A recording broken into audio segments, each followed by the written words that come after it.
Mona darling dialogue सुनते ही बॉलीवुड के एक ऐसे दमदार विलन का चेहरा आंखों के सामने घूमता है जिसने अपने अभिनय के दम पर वर्षों तक इंडस्ट्री में अपना सिक्का जमा रखा था। हम बात कर रहे हैं बॉलीवुड के अपने समय के सबसे स्टाइलिश और प्रभावशाली विलन अजीत खान की। लेकिन दोस्तों, आप अभिनेता के बारे में तो सब कुछ जानते हैं, लेकिन क्या आप इनके बेटे के बारे में जानते हैं जो बॉलीवुड में अपना हाथ आजमा चुके हैं? तो चलिए जानते हैं आज की हमारी इस वीडियो में अभिनेता के बेटे के बारे में। हमेशा अपने अभिनय से लोगों को मनोरंजन करने वाले अजीत खान का जन्म 27 जनवरी 1922 में हुआ था। अभिनेता अजीत खान का नाम आते ही विलन के रूप में उनकी एक ऐसी छवि निखर कर आ जाती है जो उन्होंने अपने 5 दशक के करियर में बड़ी मेहनत से बनाई थी। अजीत हिंदी सिनेमा के एक ऐसे खलनायक थे जो हीरो पर भी भारी पड़ जाया करते थे। उनके डायलॉग बोलने के अंदाज से लेकर उनके कपड़े पहनने के स्टाइल तक सब कुछ सबसे निराला था। जब भी वो पर्दे पर आते थे कमाल कर जाते थे। अजीत खान का जन्म 27 जनवरी 1922 को हैदराबाद के गोलकुंडा में हुआ था। अभिनेता के बचपन का नाम हामिद अली खान था। अजीत के पिता बशीर अली खान हैदराबाद में निजाम की सेना में काम करते थे।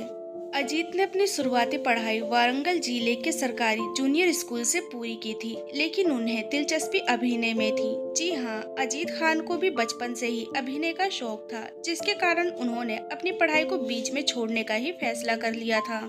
दरअसल उन पर मुंबई आकर फिल्म इंडस्ट्री में काम करने का भूत सवार था और वो इस कदर बढ़ गया था कि अजीत ने अपना ये सपना पूरा करने के लिए अपनी किताबें तक बेच दी थी। लेकिन जब अजीत मुंबई पहुंचे और यहाँ की चकाचौंध भरी दुनिया से मुखातिब हुए तो उनका सिर चकरा गया, क्योंकि ये दुनिया उनके सपनों से बिल्कुल अलग थी। मुंबई में अपने शुरुआती दिन अजीत ने सीमेंट के पाइप में रहकर गुजारे थे। इतना ही नहीं, उनकी भिड़ंत कई बार गुंडों से भी हुई थी। हालांकि कुछ समय बाद अजीत को फिल्मों में छोटे मोटे रोल मिलने लगे थे, लेकिन उनको अपने करियर का पहला बड़ा रोल बतौर हीरो साल 1946 में रिलीज हुई फिल्म शाह मिस्र से मिली।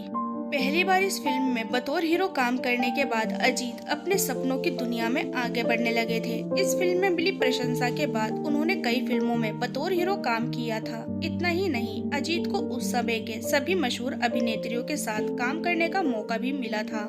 लेकिन जब अपनी बढ़ती उम्र में हीरो के तौर पर अपने अंतिम पड़ाव पर थे, तभी उनकी किस्मत ने एक बार फिर पलटी मारी। दरअसल साल 1966 में उन्हें फिल्म सूरज में खलनायक का किरदार ऑफर हुआ, जिसने एक बार फिर उन्हें इंडस्ट्री में टिके रहने का जज्बा दिया। साल 1973 में उनके करियर का एक अहम पड़ाव साबित हुआ था, क्योंकि उस साल उनकी कई फिल्में सिनेमा घरों में रिलीज हुई। इन फिल्मों में जंजीर, यादों की बारात, समझौता, कहानी किस्मत की और जुगनू जैसे नाम शामिल थे।